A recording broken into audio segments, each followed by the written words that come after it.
ನೋಡಿ madam, normally ಕಟ್ಟಡ ಕಾರ್ಮಿಕರು ಅಂತಂದ್ರೆ ತುಂಬಾ ಜ್ವರ, ಮೈಕೈ ನೋವು, ಹೊರಗಡೆ ಹೋಗ್ಲಿಕ್ಕಾಗಲ್ಲ. ಕೆಲವೊಂದು ಬಿ-ಪಿ, ಶುಗರ್ ಅಂತ ಬರ್ತಾರೆ. ಸೊ ಅವರಿಗೆಲ್ಲ ಏನ್ ಮಾಡ್ತೀವಿ ಅಂದ್ರೆ ಬಿ-ಪಿ, ಶುಗರ್ ಇರೋರಿಗೆ ಬ್ಲಡ್ ಟೆಸ್ಟ್ ಬರಿತೀನಿ. ಇನ್ಫೆಕ್ಷನ್ ಅಂತ ಯೂರಿನ್ ಇನ್ಫೆಕ್ಷನ್ ಆ ಥರದ್ದು ಏನಾದ್ರು ಬಂದ್ರೆ ಯೂರಿನ್ ರೂಟೀನ್ ಎಕ್ಸಾಮಿನೇಷನ್ ಬರಿತೀನಿ.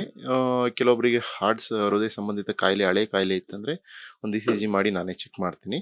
ಸೊ ಎದೆನೋವು ಆ ಥರದ್ದೇನಾದ್ರು ಬಂತಂದ್ರೆ ಕೆಮ್ಮಿಂಗ್ ಸಂಬಂಧಪಟ್ಟ ಹೀಗೆ ಇನ್ಫೆಕ್ಷನ್ ಆಗಿದೆಯಾ ಅಂತ ಅಂದ್ರೆ ನೋಡಿದ್ರೆ ಒಂದು ನೆಬ್ಯುಲೈಸೇಷನ್ ಇದೆ, ನೆಬ್ಯುಲೈಸೇಷನ್ ಹಾಕ್ತೀನಿ. ಇಲ್ಲ ಅಂದ್ರೆ ಒಂದು ಇ-ಸಿ-ಜಿ ಮಾಡಿ ನೋಡ್ತೀನಿ.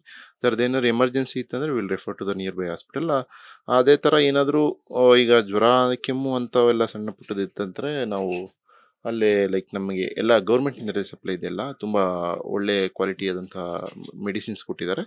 ಸೊ ಪ್ರತಿ ಸಲ ಬಂದಾಗಲೂ ಕೂಡ ಅವರಿಗೆ ಕೂಡ ನಾವು ಇಲ್ಲಿಂದಲೇ ಪ್ರಿಸ್ಕ್ರೈಬ್ ಮಾಡ್ತೀವಿ, ಹೊರಗಡೆಯಿಂದ ಏನಿಲ್ಲ. ಶುಗರ್ ಮಾತ್ರೆ ಮತ್ತು ಬಿ-ಪಿ ಮಾತ್ರೆನೂ ಕೂಡ ಇದೆ.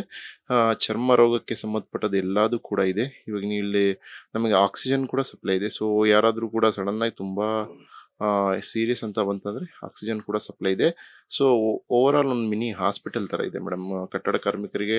ಅದರಲ್ಲೂ ಕೂಡ ಈ ನಮ್ಮ ಲೇಬರ್ ಡಿಪಾರ್ಟ್ಮೆಂಟಿಂದ ಏನೇನು ಅವ್ರು ಸವಲತ್ತು ಪಡಿತಿದಾರೋ ಅವ್ರಿಗೆ, ಅವರು ಎಲ್ಲಿ ತುಂಬ ಜನಸಾಂದ್ರತೆ ಅವರೆಲ್ಲಿ ಇರ್ತಾರೋ ಅಲ್ಲಿಗೆ ಹೋಗಿ ಕೂಡ ನಾವು ಬೆಳಗಿಂದ ಸಂಜೆ ತನಕ ಇದ್ದು ಅವ್ರು ಬಂದು ಅವರೊಬ್ಬರಿಗೆ ಅಲ್ದಲೆ ಅವ್ರ ಜೊತೆಲಿರೋರಿಗೆಲ್ರಿಗೂ ಕೂಡ ನಾವೆಲ್ಲ ಈ ಸೌಲಭ್ಯವನ್ನು ಕೊಡ್ತಿದ್ದೀವಿ.